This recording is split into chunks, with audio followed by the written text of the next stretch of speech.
Hello and welcome to Balanced Existence. Today I wanted to come on and do a twin flame reading for the Twin Flame Collective. If you clicked on this and you don't identify or aren't familiar with the twin flame journey, I trust that there's still a message here for you, but I was really called to channel some messages, especially as we're coming off of very intense astrological energy in the month of February and March.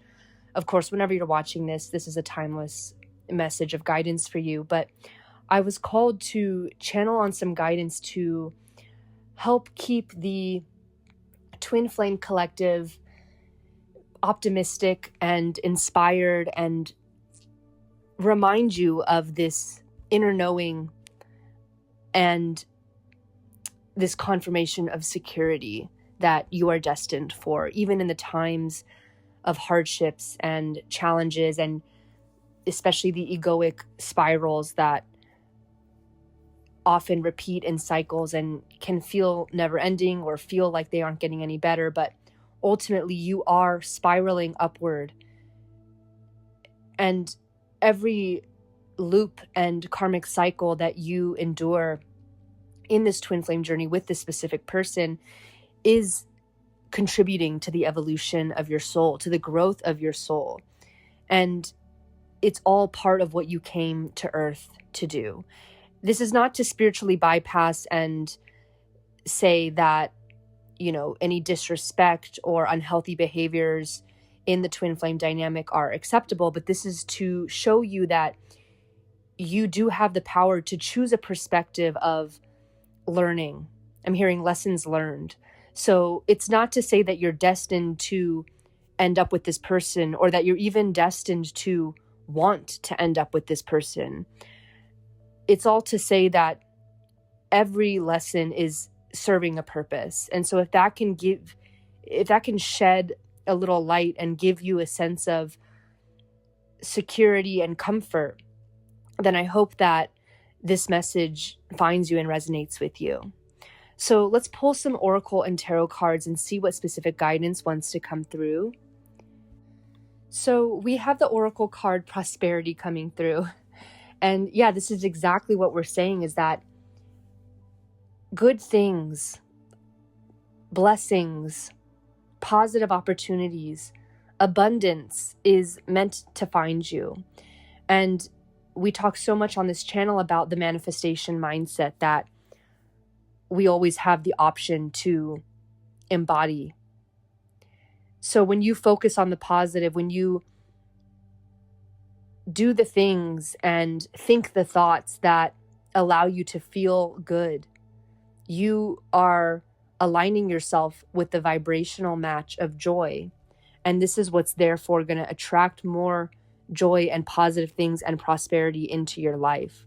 So an overarching theme of your twin flame journey is that you are destined for prosperity. This isn't just some unlucky challenge or some unfortunate experience that you are a victim of. This is, again, a lesson that is meant to be learned to project you, to leap you forward into a higher timeline of higher levels of abundance and prosperity.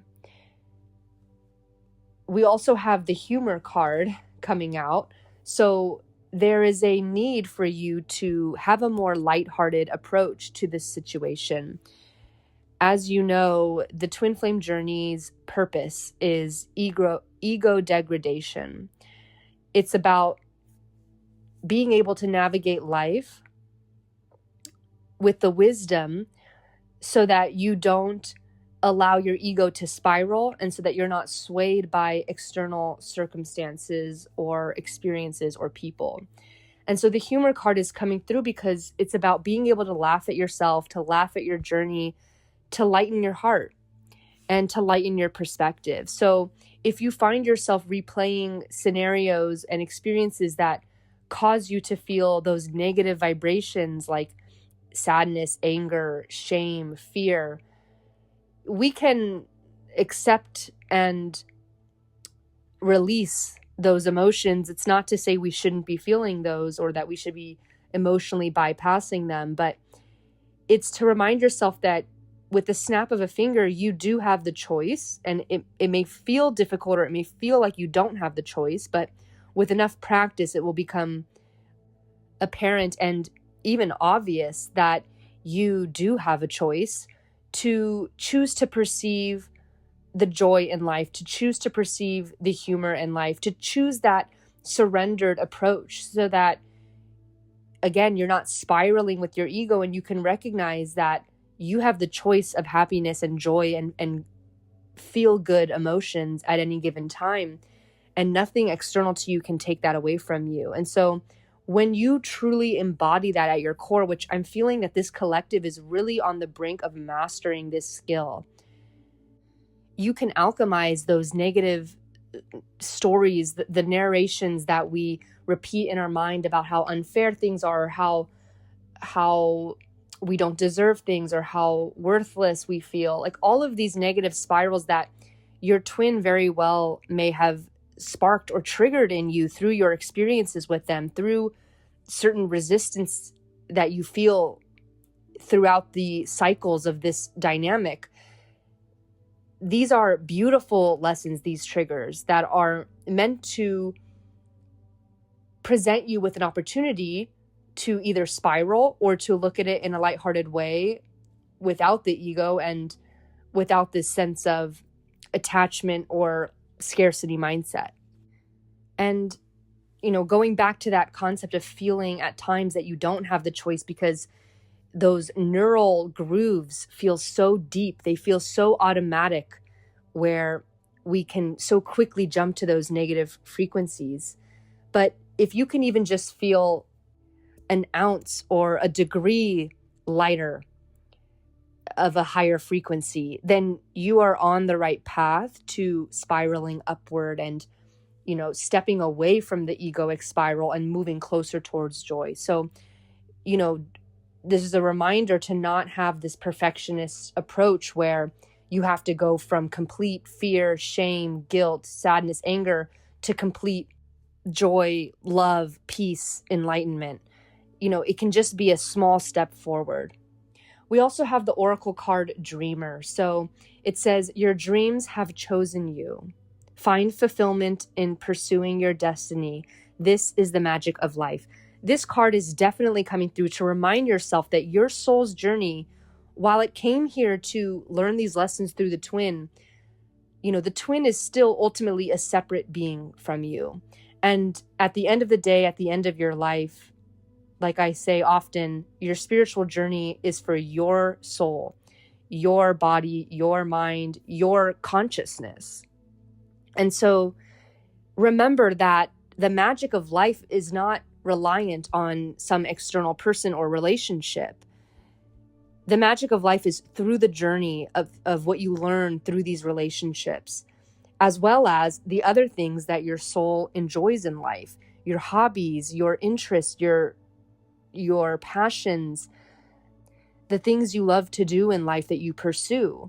Find what brings you that fulfillment, because those dreams are just as important as your dreams for a positive romantic life. I'm seeing the 10 of Cups in my mind's eye. You may feel like your number one dream in life is to achieve this 10 of Cups happy family, but while that is a very valid and reasonable dream, and it is totally okay to dream of that, there are also other dreams that you are meant to be pursuing. And for a part of this collective, the divine timing, which is completely out of our control, of course, for many of you, the divine timing is working in a way where you actually aren't meant to be in union with your twin or even be in any kind of romantic relationship, because there's some other passion project that you're meant to be pursuing that you wouldn't do it, or you wouldn't have the time to do it if you were in a romantic union. And if something has popped into your head as I've said this, then that is exactly the message your angels and spirit guides want you to receive. So if there's some, especially if it's a creative or artistic hobby or something that really feeds and nurtures and fulfills your spirituality and your imagination, then that is something that you are meant to be pursuing. But even if it's something more rational minded, like a business or entrepreneurship, which is also very much a creative endeavor. But really, it could be anything that comes to mind. It could even just be a travel or a trip that you've been wanting to do. If anything comes into your mind that you've just always wanted to do, you are meant to be pursuing this dream as part of your destiny. Okay, I want to pull a few tarot cards to see what else comes through. We have the Lovers. Yeah, so these choices that you make are crucial in your soul's journey.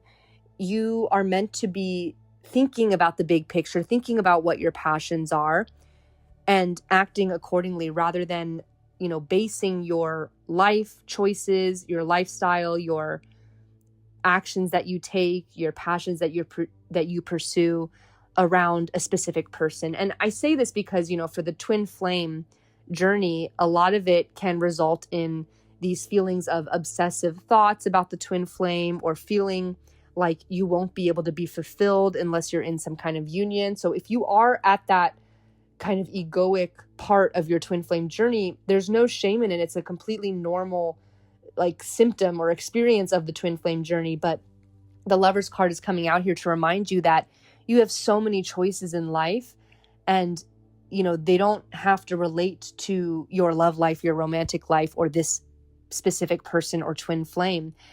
You have choices in terms of, it's kind of like when you choose to be in a relationship, you are dedicating your time, your effort into all of the aspects that make a relationship work: the time, the effort, the intimacy, the vulnerability, the emotional connection, as well as the time you spend with them that you're unable to spend on other things, and as well as the conflict resolution that you are called to do that you couldn't have necessarily prepared for. But when you're in a relationship, inevitably there will be challenges and speed bumps that you will have to navigate together with your partner. And so there's so much of an energetic and time commitment and sacrifice when you enter into a romantic relationship. And so the Lover's card reminds us that when we choose, it's like work-life balance. Same thing with romantic life and individual life balance. Your spirituality, your soul's growth and evolution, your self-transformation for you and you only, your unique journey, is always going to be something that we are meant to be pursuing in life. And so remember that all of the things that you're prioritizing in life are a choice. And I would definitely recommend checking out my 7 Facets of Life workshop, where I do an energy update and tarot reading on the different 7 facets of life, such as spirituality, health and wellness, free time, love life, social life, all these different areas of your life. It's a great way to really think about each facet while you can kind of listen to the energy updates and the guidance that I'm channeling, and take notes and really have that workshop to reset and think about what matters to you. And so the Lovers is coming through because wherever you're at on your twin flame journey, you may be called to pursue a particular passion that you've been procrastinating on or delaying on, because your mind has been caught up in ruminating about this twin flame dynamic. And so the Lovers is really asking you quite bluntly, what are you meant to be choosing right now? Are you meant to be going down these egoic spirals and repeating these stories and the narratives about this person and wondering what the outcome is going to be? Or are you meant to be pursuing songwriting, pursuing a business, doing more art? And my cat is confirming in the background. So we also have the Star. So of course there's this beautiful future ahead of you. And I'm hearing when you pursue your passion, your life will fall into place. Like the pieces will start to feel much more in alignment and much more true to your heart and true to your soul. And so have this hope. Feel into this hope. Feel what that hope and optimism feels like in your body, so that you can, overwrite the egoic spirals with this feeling of hope and joy and optimism instead. And that in itself is the beautiful alchemy that you're meant to be mastering on this twin flame journey. We also have the Death card and the King of Swords. So as I come to a close with this reading, I mean, the Death card is so clearly showing us the end of certain cycles. I hope that something has resonated here with you today, because I do believe that this reading has planted a seed for this collective of viewers. And with this seed, we are committing to no longer falling prey to those old patterns, those past actions that were out of alignment, those subconscious limiting beliefs that we allowed to dictate our actions and our whole lifestyle. Instead, we are pivoting. There's a death of the old cycle and a rebirth of a new cycle, and we're pivoting to this existence that is soul-led, that is led by your own soul, not by you molding yourself to fit into some other person's life or to fit some other person into your life, but instead approaching life and navigating through life in this empowered way where you know who you are, you know what you want, and you're constantly exploring and learning this even more and more as a never-ending journey as we reach the depths of our soul.